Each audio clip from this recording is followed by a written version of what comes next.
Assalamualaikum warahmatullahi wabarakatuh. Selamat siang dan terima kasih kami sampaikan kepada dosen pembimbing kami, Dr. Yongki Hendro Prayitno, dokter spesialis penyakit dalam konsultan endokrin metabolik diabetes Vinasim. Dan juga kami haturkan selamat siang untuk para dosen-dosen pembimbing kami dan juga teman sejawat sekalian. Izinkan pada kesempatan kali ini, saya Dr. Bayu Aji Haryawardoyo dan Dr. Victor Perdana Kusuma untuk memaparkan materi yang berjudul terapi nutrisi medis, khususnya diet diabetes. Kalau kita berbicara tentang diabetes atau pola makan diabetes atau terapi nutrisi medis, pada dasarnya adalah melakukan pengaturan pola makan yang didasarkan pada status gizi penderita, kedua kebiasaan makan, ketiga, kondisi atau komplikasi yang telah ada. Jadi, harapan kami setelah kita berdiskusi kali ini, teman sejawat sekalian memahami kembali atau mengingat kembali tentang penilaian status gizi penderita itu seperti apa.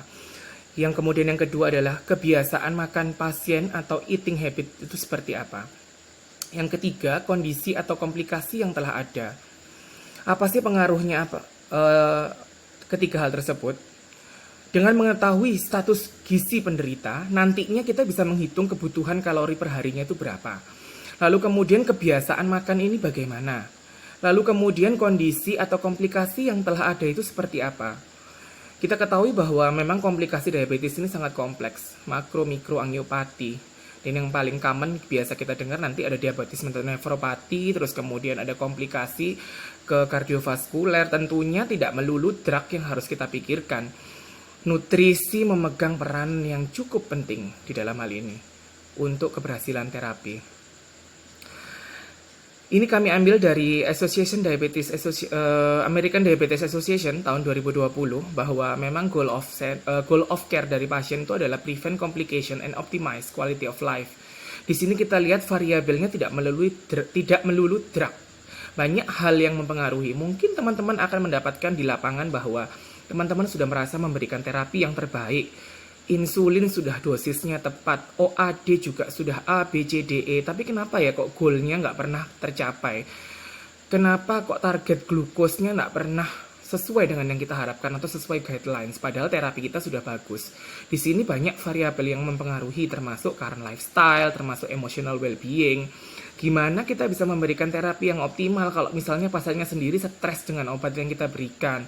Atau status sosioekonominya sendiri tidak bagus, sehingga apapun yang kita berikan nanti tentu saja tidak akan diminum oleh pasien tersebut. Ini saya ambil dari AACE 2019, yaitu American Association of Clinical Endocrinologists, di mana di sini lifestyle modification itu memang mendasari dari semua terapi. Itu message yang harus kita pegang. Di sini kita harus memelihara berat badannya optimal, kemudian kita merestriksi jumlah kalori, terus kemudian ditambah dengan menghindari lemak yang jenuh, terus kemudian konseling yang terstruktur, dan juga meal replacement yang baik. Apa sih kegunaan diabetes atau TNM itu? Bagi penderita yang mempunyai resiko diabetes, itu jangan sampai dia timbul jadi diabetes. Bagi penderita yang sudah didiagnosis diabetes, dia berfungsi sebagai terapi. Kemudian yang ketiga adalah mencegah atau memperlambat laju dari komplikasi diabetes. Kita ketahui bahwa komplikasi dari diabetes itu memang secara penelitian ada yang tidak bisa kita hindari. Ujung-ujungnya akan terjadi seperti itu. Nah, kalau memang kita yakini bahwa akan terjadi komplikasi itu seperti itu, ya jangan sampai terjadi atau paling tidak diperlambat. Tujuan dia diabetes atau TNM bagi diabetes itu apa sih? Untuk mencapai dan mempertahankan satu kadar glukosa darahnya itu bisa dalam batas normal. Terus kemudian profil lipidnya itu juga dalam batas yang normal untuk mencegah resiko dari penyakit kardiovaskuler. Mempertahankan tekanan darah dalam batas normal. Yang kedua adalah untuk mencegah atau memperlambat laju berkembangnya komplikasi. Nutrisi diberikan secara individual, ingat patient center. Ini saya ambil dari formula klinis praktis. Kalau teman-teman melihat di bukunya guru besar kita, Prof. Askandar Cokroprawiro. Di situ terlihat bahwa yang pertama adalah terapi nutrisi medis itu memang difungsikan untuk mencegah diabetes bagi yang memiliki faktor resiko.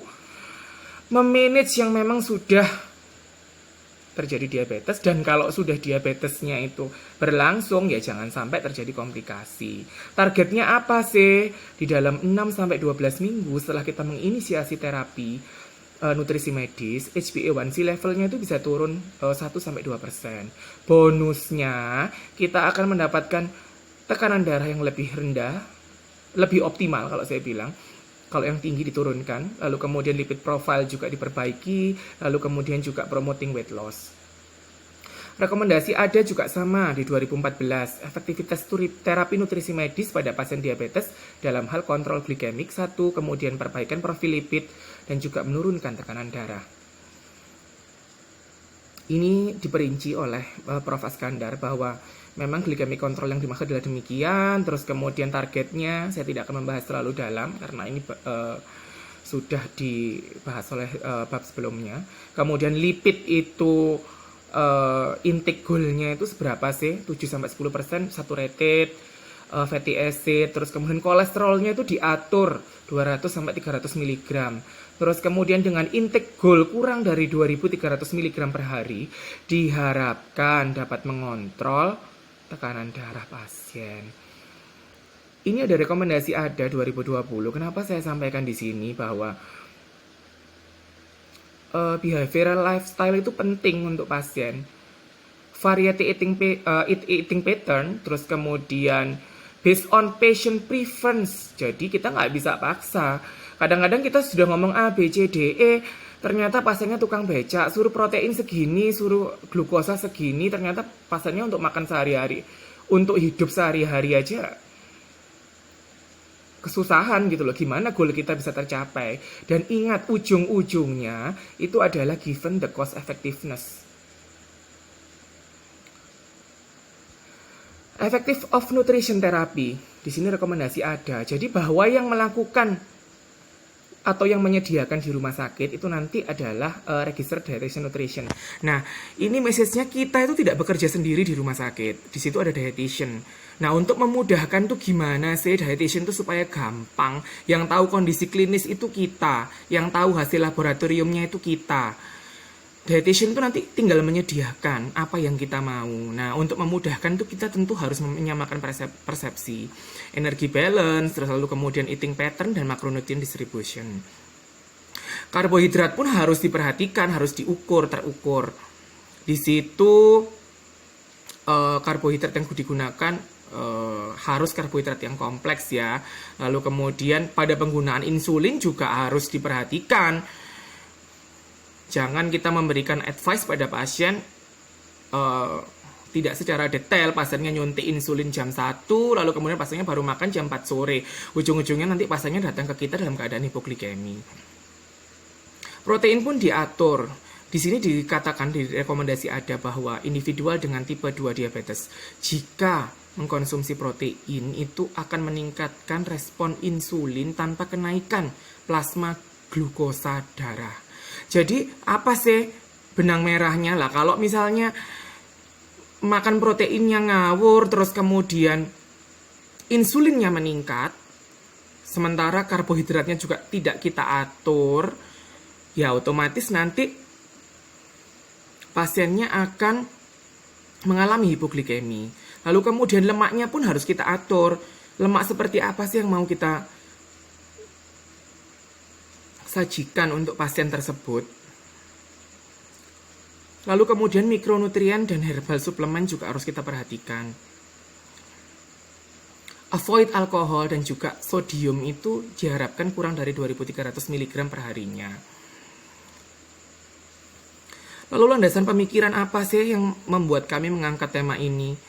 Mungkin teman sejawat sekalian berasal dari daerah yang berbeda-beda dan juga alumni yang berbeda-beda. Kadang mendengar diet B 2100 kalori, protein 0,6 gram per kilogram berat badan per hari atau 0,8 gram per kilogram berat badan per hari. Apa sih maksudnya diet B itu? Mungkin teman-teman tidak tahu. Nah, itu kita ingin menyamakan persepsi sehingga nanti teman-teman kalau nulis di CPPT itu tahu maksudnya apa, lalu kemudian bisa mensinkronkan dengan kondisi klinis pasien, dan pada akhirnya akan mempermudah kerja dari dietitian tersebut ya. Sejak dahulu jumlah diabetes di RSUD Dr. Sutomo itu ditentukan berdasarkan diet DM1 sampai diet DM12. Yang pertama diet DM1 itu jumlahnya 1100 kalori, ditambah 200 terus sampai 3300. Sehingga nanti kalau ada tulisan bunyinya DM 2100 kalori ya maksudnya diet DM6. Lalu gimana sih terus menentukan status gizi penderita tersebut?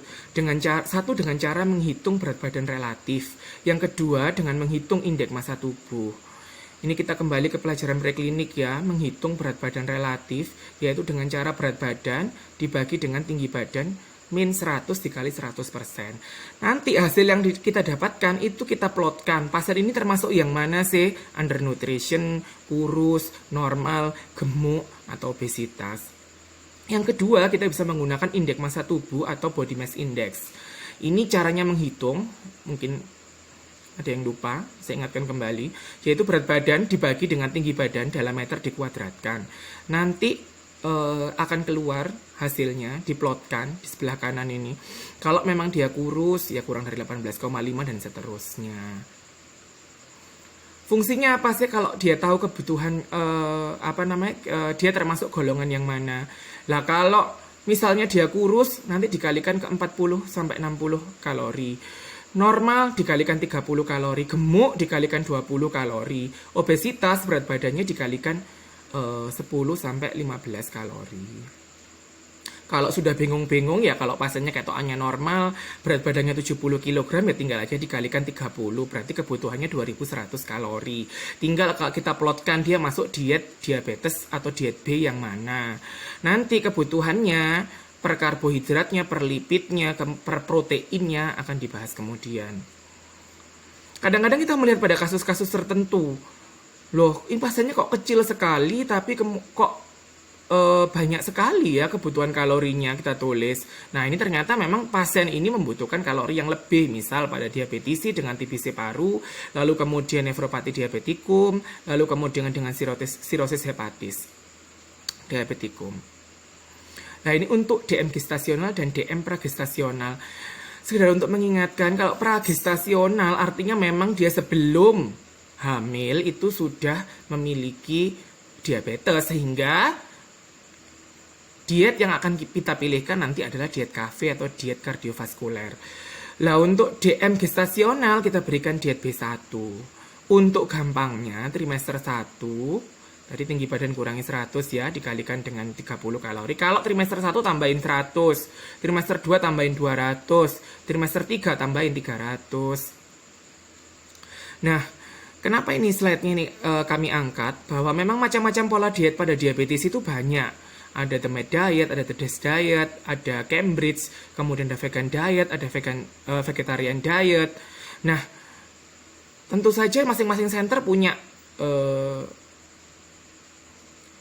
kriteria tersendiri. Nah, khusus untuk di RSUD Dr. Sutomo ini, kita menggunakan the B diet and its 21 variation yang merupakan hasil dari studi crossover oleh Profesor Dr. Askandar Cokroprawiro tahun 1978. Beliau dengan studi crossovernya ini eksperimental, if I'm not mistake, kira-kira beliau menggunakan sampel 260 pasien, di mana 200-nya menggunakan OAD, kemudian 60-nya menggunakan insulin. Nah, setelah diteliti diet B beliau tersebut, yang akhirnya dinamakan mother diet, karena dia ibu induk dari diet BB yang lain, itu lebih bagus memang dalam menurunkan atau mengendalikan indeks glikemik tanpa menyebabkan kenaikan triglycerid level dibandingkan dengan yang digunakan di Eropa. Slide ini menunjukkan bagaimana caranya kita memberikan, yaitu bisa per oral mulai B1 sampai nomor 21, Lalu kemudian parenteral itu apa sih? 10 prinsipnya nanti akan dibahas oleh teman saya. Lalu kemudian yang ketiga itu adalah enteral nutrition. Di sini beliau membagi diet E1, E2, E3, E4, E5, E6.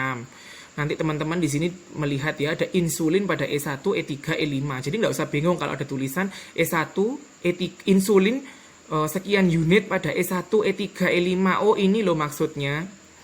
Lalu kemudian yang pada E2, E4, E6 berarti tidak pakai insulin. Maksudnya itu seperti itu. Nanti akan dijelaskan lebih detail oleh teman saya.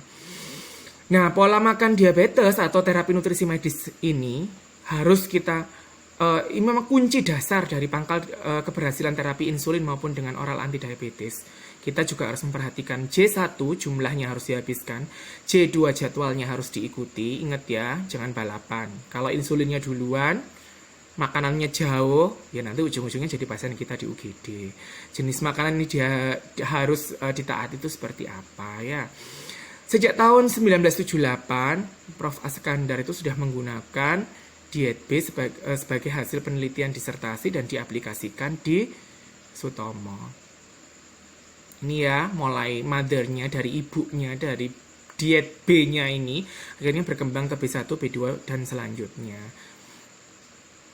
Nah, terus kalau diet B itu komposisinya apa saja sih? Nah, di sini karbohidrat, protein, lemak itu memang harus diatur sedemikian rupa. Karbohidratnya 68%, proteinnya 12%, lemaknya 20%. Di sini saturated fatty acid sekitar 5%, polyunsaturated fatty acidnya 5%, PS-nya 1,0, MUFA-nya 10%. Jadi sudah tidak usah bingung kolesterolnya segini. Kalau ngomong diet B pasti karbohidratnya segini.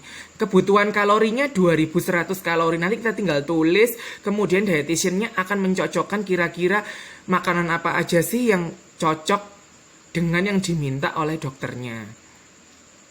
Kalau B1, nah ini kekhususan, kita lihat di sini bahwa karbohidratnya itu 60%, proteinnya 20%, lemaknya sama 20%. Di sini yang membedakan kita lihat jelas di sini ya, karbohidratnya turun dikit, proteinnya naik dikit. Nah, berarti ada kondisi-kondisi tertentu yang kira-kira memang pasien itu harus mendapatkan B1 karena kebutuhan proteinnya meningkat.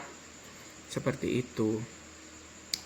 Ini ya, indikasinya tadi pada diabetes yang tidak tahan lapar, ada dislipidemia, kemudian DM lebih dari 10 tahun.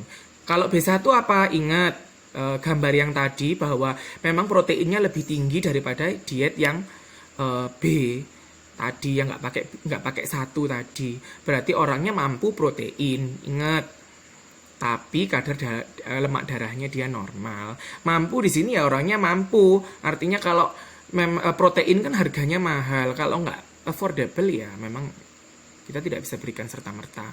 Kurus atau BBR, berat badan relatifnya kurang dari 90%. Orang kurus kan pasti kebutuhan proteinnya tinggi ya. Kemudian masa muda, patah tulang, kena TBC, lalu kemudian dalam keadaan pasca bedah, menderita penyakit Graves, menderita tumor ganas.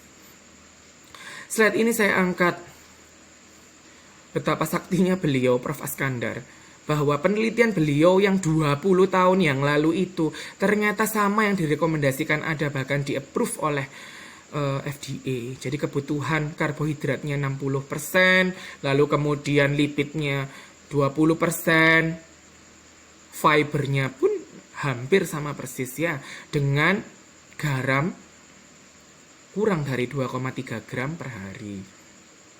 Lalu kemudian yang tidak kalah penting, kalau teman-teman lihat diet B2 2100 kalori 0,6 gram atau diet B3 itu maksudnya apa sih? Kalau B2 B3 berarti teman-teman tuh berpikir pasien ini sedang berada pada fase pra-HD. Nah, kemudian kalau diet BE berarti pasien ini sudah berada di fase HD. Lalu apa yang membedakan B2 B3? B2 itu kita sebut sebagai pra-HD umum. Dengan kandungan proteinnya mesti 0,6 gram. Dietitiannya sudah tahu. Kalau B3 pra-HD kondisi khusus, tentu kita sebagai klinisi nanti akan melihat laboratorium itu proteinurianya lebih dari 3 gram per hari. Albuminurianya berat positif 4. Kandungan kemudian Ya pasti kita pilih pasien ini per HD, pasti kita pilihkan B3, nggak mungkin pilihkan yang B2 seperti itu. Kalau BE itu ya berarti pasiennya sudah di HD. Gampang ya, berarti yang pertama tadi tahu status nutrisinya, kebutuhan perharinya, terus kemudian lihat kondisi khusus yang menyertainya. Tidak kalah pentingnya untuk teman sejawat sekalian bahwa memang sebentar lagi kita akan menghadapi bulan suci Ramadan. Boleh nggak sih orang puasa itu, orang diabetes itu puasa? Alhamdulillah, Prof. Askandar itu sudah merancang diet Ramadan di bukunya. Bahkan diet ini dinamakan diet 431. Bahkan boleh menggunakan insulin dengan formula 2/3. Ramadan diet 431 itu apa maksudnya sih? Kalau teman-teman dengar Prof nanti menjelaskan 431, terus kemudian insulin dosisnya 2/3. Maksudnya apa sih? Jadi di dalam bulan Ramadan itu ada 4 kali waktu makan yang terdiri dari 3 makanan utama dan 1 snack. 3 makanan utama itu diambil pada saat waktu buka puasa, kemudian sholat tarawih dan waktu sahur ya. 1 kali snack hanya diberikan sebelum pasien tersebut tidur. Insulin dosingnya diberikan 2/3 dari kebutuhan yang biasanya. Diinjeksi kapan sih? Nah, pada saat dia buka puasa, jangan pas sahur.